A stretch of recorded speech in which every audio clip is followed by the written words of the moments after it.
I hope you all are doing good in your studies. तो आ गया है नेक्स्ट पार्ट। जैसे कि आप लोगों को पता है, यहाँ पे मैं करवा रही हूँ ESIC, RRB एंड बच्चे नॉर्सेट की प्रिपरेशन। सो जो बच्चा इन एग्जाम्स की प्रिपरेशन कर रहा है, इस चैनल को सब्सक्राइब कर दो, वीडियो को लाइक कर दो एंड शेयर कर दो अपने फ्रेंड्स के साथ। एंड जो बच्चा न्यू है, चैनल को रोज देखिएगा। 620 क्वेश्चंस हम MCQs में रेगुलरली 12:30 यहाँ पे वीडियो डालती हूँ। 620 क्वेश्चंस हम कर चुके हैं और 621 क्वेश्चन हम करने जा रहे हैं। अगर उन क्वेश्चन में से आपको 5-6 क्वेश्चन भी आते हैं पेपर में, तो आपके 5-6 नंबर तो हम पक्के लेके चलेंगे। एंड अगर कोई भी बच्चा जुड़ना चाहता है, मेरे साथ प्रेपरेशन करना चाहता है ESIC के एग्जाम की, 7 जुलाई को जो होने जा रहा है, तो 2 क्रैश कोर्सेज स्टार्ट हो गए हैं। 999 एंड 799 का क्रैश कोर्स, फीस बहुत ही ज़्यादा अफोर्डेबल है। 999 के क्रैश कोर्स में आपको मिलने वाले हैं important topics of all the subjects plus MCQ classes, test series and doubt classes. और 799 में आपको मिलने वाले हैं MCQs, टेस्ट सीरीज अलग से लेने की जरूरत नहीं है, इसी में मिलेंगी डाउट क्लासेस। दोनों ही क्रैश कोर्सेज जो हैं वो लाइव एंड रिकॉर्डेड है। आपको लाइव भी मिलेगा प्लस रिकॉर्डेड सेक्शंस भी मिलेंगे, ठीक है। अगर आप लाइव नहीं लगा सकते, वर्किंग हो, तो रिकॉर्डिंग्स भी आप रोज देख सकते हो। टेस्ट रेगुलर होने वाले हैं आप लोगों के, आपको अपलोडेड टेस्ट भी मिलेंगे। दोनों ही ESIC की ओरिएंटेड बैच ही हैं। इंपॉर्टेंट टॉपिक्स बहुत अच्छे से मैंने डिटेल में करा रखे हैं, MCQs भी डिटेल में करवा रही हूँ बहुत ही ज़्यादा अच्छे से। सो आज ही आप इस नंबर पे कॉल या फिर मैसेज करके ज्वाइन कर सकते हैं। 7973244089 पे कॉल या फिर मैसेज करके मेरे से बात करके आज ये बैच ज्वाइन कर सकते हो। एंड अगर कोई भी बच्चा RRB एंड नॉर्सेट की प्रिपरेशन कर रहा है, तो इसके लिए तो अभी हमारे पास टाइम है। सो इसके लिए मेरे पास 4 मंथ्स का फुल फ्लेज्ड बैच जो कि है 2499 का स्टार्ट हो गया है। क्योंकि देखो RRB एंड नॉर्सेट सितंबर अक्टूबर में जो पेपर है आपको देखने को मिल जाएगा। सो इसमें मैं सबसे पहले तो आपका बेसिक क्लियर करने जा रही हूँ, एनाटॉमी एंड फिजियोलॉजी करवाऊंगी, देन थ्योरी क्लासेस होंगी, देन इसमें MCQ क्लासेस होंगी, इंपॉर्टेंट टॉपिक्स भी होंगे इसमें हम रिविजन में जो करेंगे, टेस्ट सीरीज भी होंगी, डाउट क्लासेस भी होंगी, प्रीवियस ईयर पेपर भी होंगे। सो ये दोनों बैचेस, तीनों बैचेस जो हैं, अगर आप ESIC के साथ जुड़ना चाहते हैं तो ये दोनों बैचेस, और अगर आप RRB एंड नॉर्सेट के लिए जुड़ना चाहते हैं तो ये वाला बैच। इस नंबर पे कॉल या फिर मैसेज करके आज ही ज्वाइन कर सकते हैं। क्वेश्चन पे चलते हैं हम लोग। 621 क्वेश्चन है हमारा। देखो क्या कह रहा है। An 8-year-old admitted to the hospital in a sickle cell crisis. Appropriate nursing care during this period include. So एक 8 years का बच्चा, ठीक है, 8 years old children जो है एडमिट हुआ है सिक्कल सेल क्राइसिस से। सिक्कल सेल क्राइसिस से एडमिट हुआ है, तो इस टाइम पे अप्रोप्रिएट नर्सिंग एक्शन क्या होगा। सो सबसे पहले तो थोड़ा सा मैं क्लियर कर दूँ what is sickle cell crisis. So देखो क्या होता है सिक्कल सेल क्राइसिस में। ये रही आपकी ब्लड वेसल, और इस ब्लड वेसल के अंदर बच्चे छोटे छोटे, जो हमारे वैसे नॉर्मल RBCs कैसे होते हैं, ऐसे होते हैं, सर्कल शेप में होते हैं, ठीक है। बट सिक्कल सेल क्राइसिस में वो एज अ सिक्कल ऐसे फॉर्म होने लग जाते हैं। नॉर्मली RBCs जो है हमें जो है ऐसे देखने को मिलते हैं, क्लियर ना। सर्कल शेप में जो है हमें नॉर्मल RBCs देखने को मिलते हैं, और इसमें हमें कैसे देखने को मिलते हैं, सिक्कल। देखो अगर आप ऐसा करते हो ना कि आप स्किप करते हो, तो बहुत सारी चीज़ें मिस कर जाते हो, ठीक है ना। सो ये देखो चांद की शेप बना रहा है, तो चांद की शेप जब RBC बना लेता है तो उसको हम बोलते हैं एबनॉर्मल RBCs, और ये नॉर्मल हमारा RBC है। ये जो छोटे छोटे अब ये जो गोल वाला RBC है, ये तो ब्लड वेसल से इजीली निकल जाएगा, पर ये जो सिक्कल सेल वाले हैं ना, ये ऐसे करके अंदर ब्लड वेसल्स में फंस जाते हैं, बिकॉज इनकी कोई शेप नहीं है, ठीक है ना। सो ये जब ऐसे बहुत सारी ब्लड वेसल्स में फंस जाते हैं, ऑब्स्ट्रक्शन क्रिएट कर देते हैं। सो वो ऑब्स्ट्रक्शन क्या करती है, ब्लड फ्लो को रोक देती है। क्या करती है, ब्लड फ्लो को स्टॉप कर देती है। और वो ब्लड फ्लो स्टॉप होने की वजह से बहुत सारे ऑर्गन्स को जो है ना ब्लड मिलता है, ना बहुत सारे ऑर्गन्स को ऑक्सीजन मिलती है, ठीक है। ब्लड नहीं मिलेगा तो ऑब्वियसली ऑक्सीजन भी नहीं मिलेगी। सो वहाँ पे क्या क्रिएट होनी शुरू हो जाती है, पेन। सो ये पेन लेके पेशेंट आता है in the sickle cell crisis. So इस पेशेंट के लिए appropriate nursing action, administration of analgesic, cold compression to painful joint, administer fluid until crisis is over, active range of motion exercises to all joint.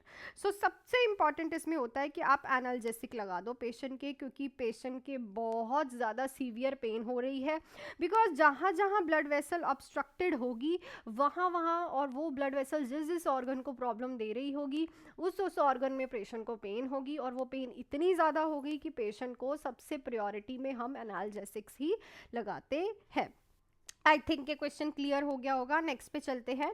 The nurse आज the client how do you feel about your self. The nurse is assessing the client for, तो nurse जो है client से पूछती है कि तुम अपने बारे में क्या सोचते हो, तो नर्स उसका क्या असेस कर रही है, identity, self esteem, body image या फिर रोल परफॉर्मेंस। तो ऑब्वियसली अगर हम किसी से पूछते हैं कि आप अपने बारे में क्या सोचते हो, क्या फील करते हो, तो हम उसके सेल्फ स्टीम को देख रहे हैं।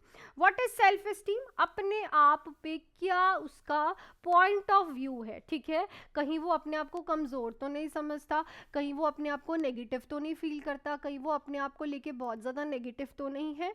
सो हमेशा ये हम क्या जज करते हैं, पेशेंट की सेल्फ स्टीम और इनसाइट। क्लियर। नेक्स्ट देखो, बहुत अच्छा क्वेश्चन ऑब्स एंड गाइनी से है। A case of 30 weeks of pregnancy with polyhydramnios and marked respiratory distress is managed bye.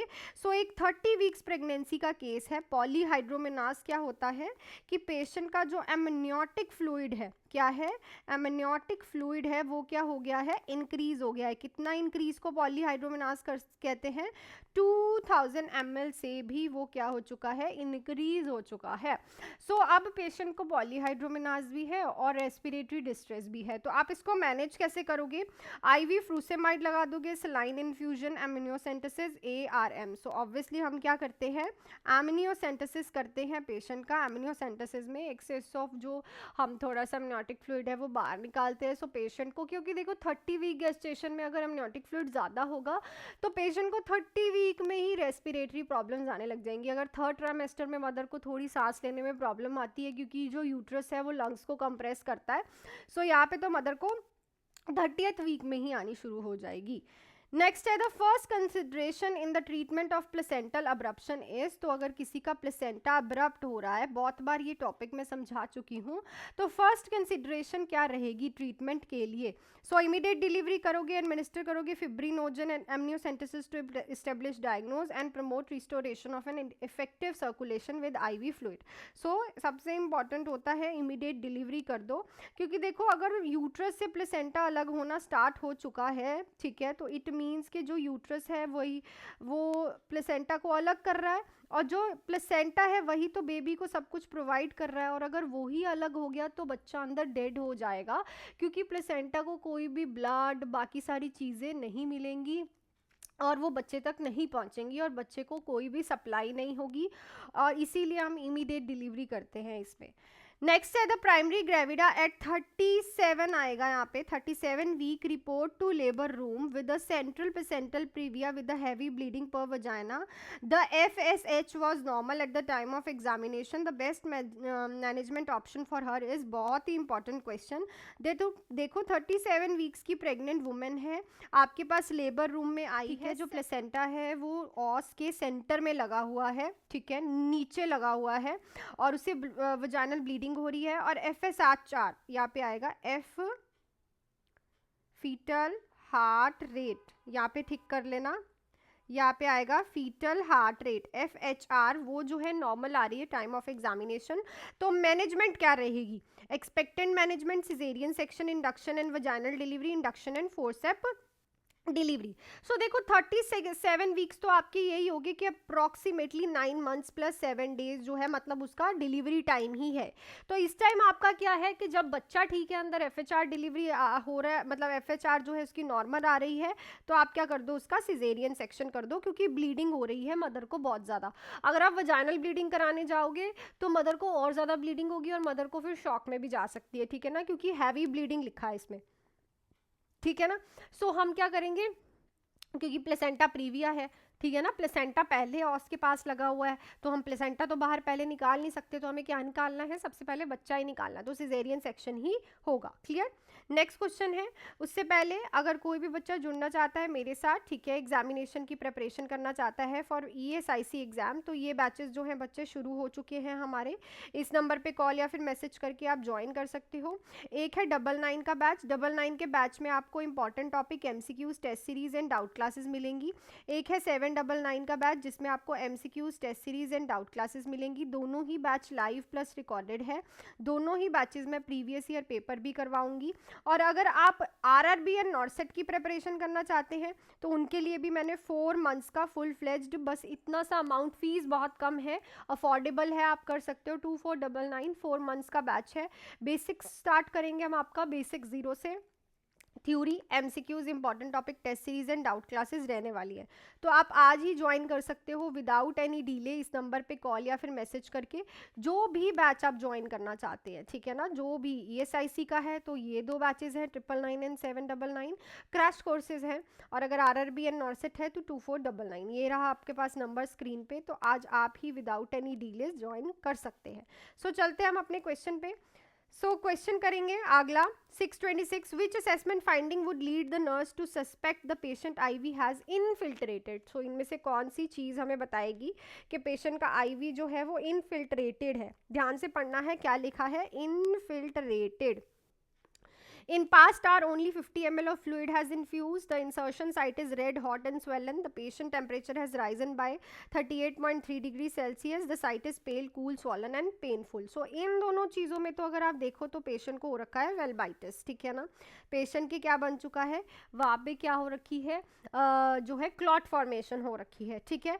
Infuse 50 ml of fluid है इन्फ्यूज। तो ये तो इनफिल्ट्रेशन के बारे में नहीं बताता। इनफिल्ट्रेशन के बारे में बताता है कि साइड जो है वो कूल हो जाती है, क्योंकि इंटरस्टिशियल स्पेसेस पे जाके फ्लूइड जो है इकट्ठा होना स्टार्ट हो जाता है। पेनफुल होता है, स्वेलिंग हो जाती है उस वाले एरिया पे, और पेशेंट का जो साइट है वो बहुत ज़्यादा पेल हो जाती है क्योंकि ब्लड सर्कुलेशन नहीं हो पाता। सो जो राइट ऑप्शन रहेगा इज नंबर 4। नेक्स्ट है the nurse demonstrate active listening by. बहुत इंपॉर्टेंट क्वेश्चन है। तो अगर नर्स एक्टिव लिसनिंग कर रही है वो कैसे पता चलेगा नर्स को देख के? क्या वो क्लाइंट के साथ हर पॉइंट पे एग्री करेगी? Repeat everything the client says to clarify, assuming a relaxed posture and leaning forward the client, smiling and nodding आएगा यहाँ पे, nodding continuously throughout the interview. So देखो, अगर कोई भी, नॉट ओनली नर्स, अगर कोई भी आपको बहुत ही अच्छे से सुन रहा है ना, तो वो सबसे पहले तो क्या करेगा, एक उसका पोस्चर बहुत ज़्यादा रिलैक्स्ड होगा, ठीक है, अटेंटिव ज़्यादा नहीं होगा, ऐसा कुछ नहीं होगा, और वो आपकी तरफ को झुका हुआ होगा, आपकी तरफ को सुनने को लीन फॉरवर्ड हो रखा होगा। सो इससे हमें पता चलेगा कि एक्टिव लिसनिंग हो रही है बाय द नर्स। नेक्स्ट है the most important component of nursing care plan for client with organic brain deterioration would be. So अगर इनमें से कौन सा इंपॉर्टेंट कंपोनेंट रहेगा, NCP बना अगर हो किस क्लाइंट की, ऑर्गेनिक ब्रेन डिटीरियोरेशन, मतलब कि उसके ब्रेन में प्रॉब्लम है, डिटीरियोरेट हो रहा है। सो आप क्या करोगे, an extensive re education programme, detail for protective and supportive care, the introduction of new leisure time activities, plan to involve the client in group therapy session. So अगर question पढ़ो तो ऑर्गेनिक ब्रेन डिटीरियोरेशन मतलब उसका brain जो है वो deteriorate हो रहा है, तो अगर आप उसको कुछ भी करवाओगे तो उसे वो याद नहीं रहेगा ना वो प्रॉपरली करेगा। सो इसमें क्या होता है कि detail for protection and supportive care, क्योंकि पेशेंट को आप सपोर्टिव केयर दे सकते हो क्योंकि अब उसकी प्रोग्रेसिव स्टेट नहीं है, डिटीरियोरेशन वाली स्टेज है। दूसरा, आप उसे प्रोटेक्ट करोगे हर एक जगह से। क्लियर? सो यही रहेगा। नेक्स्ट है false sensory perception in absence of real external stimuli is known as. बहुत इजी क्वेश्चन है। एब्सेंस ऑफ रियल स्टिमुलाई जब एब्सेंट होता है और फॉल्स परसेप्शन होती है उसको क्या बोलते हैं, इल्यूजन, हेलुसिनेशन, डिल्यूजन या फिर रॉन्ग परसेप्शन। सो ऑब्वियसली उसको हम क्या बोलते हैं, हेलुसिनेशन। लास्ट क्वेश्चन है इस वीडियो का, which of the following drugs does not cause placenta. So इनमें से कौन सी ड्रग जो है प्लेसेंटा को क्रॉस नहीं करती, हैपेरिन, मॉर्फरिन, नलेक्सोन, वारफरिन। देखो बहुत इंपॉर्टेंट क्वेश्चन है, आंसर आपकी स्क्रीन के सामने है, थोड़ा सा दिमाग लगाना है और कमेंट सेक्शन में लिख के बताना है कि इनमें से कौन सी ड्रग जो है प्लेसेंटा को क्रॉस नहीं करती। जो आप लोगों से मैंने कल क्वेश्चन पूछा था, इजी क्वेश्चन था वो भी, कि जब एक इंडिविजुअल ब्रीद नहीं ले पाता तो कौन सा सपोर्ट देते हैं हम उसे, सो हम उसे वेंटिलेटर का सपोर्ट देते हैं। सो वेरी गुड जिन्होंने आंसर लिखा है। So that's it for this video. अगर वीडियो अच्छी लगी तो वीडियो को लाइक, शेयर एंड सब्सक्राइब कर दीजिएगा चैनल को, एंड फॉलो करिए इस चैनल को रेगुलरली, ताकि आप रेगुलरली अच्छे अच्छे MCQs देख पाएँ। अगली वैकेंसीज RRB, नॉर्सेट, BFUHS, जो भी वैकेंसीज आने वाली हैं उनकी डिटेल्स आप प्रॉपरली ले पाएँ और MCQs कर पाएँ। और अगर आपको बैचेस ज्वाइन करने हैं, नंबर आपकी स्क्रीन पे है, कोई भी बैच आप मेरे से बात करके प्रॉपरली डिटेल लेके बैच ज्वाइन कर सकते हो। ऐसा नहीं है कि आपके डाउट्स क्लियर नहीं होंगे, हर एक बैच में आपके पास डाउट क्लास रहेगी ही रहेगी। हर संडे डाउट क्लास होती है, जो हम 1 वीक में करते हैं उसका संडे को मैं टेस्ट लेती हूँ, ताकि आपका जो मुझे लेवल लेवल है पता चले। प्लस 999 का एंड 799 का जो बैच है वो स्टार्ट हो चुका है फॉर ESIC का जो एग्ज़ाम है 7 जुलाई को होने जा रहा है। सो इसमें सारी चीज़ें इंपॉर्टेंट एंड की पॉइंटर्स आपको प्रोवाइड किए जाएंगे। टेस्ट सीरीज़ आपको अलग लेने की ज़रूरत नहीं है, इन दोनों में ही मिलेगी। और अगर आप RRB एंड नॉर्सेट की प्रिपरेशन कर रहे हैं उसके लिए भी 4 मंथ्स का 2499 का बहुत ही अफोर्डेबल बैचेस हैं। इतने अफोर्डेबल बैचेस आपको नहीं मिलने वाले जिसमें आपका बेसिक क्लियर होगा, theory, MCQs, important topic, test series and doubt classes मिलेंगी। सो मिलती हूँ कल की वीडियो में। Till then do hard work, make your parents proud and all the best.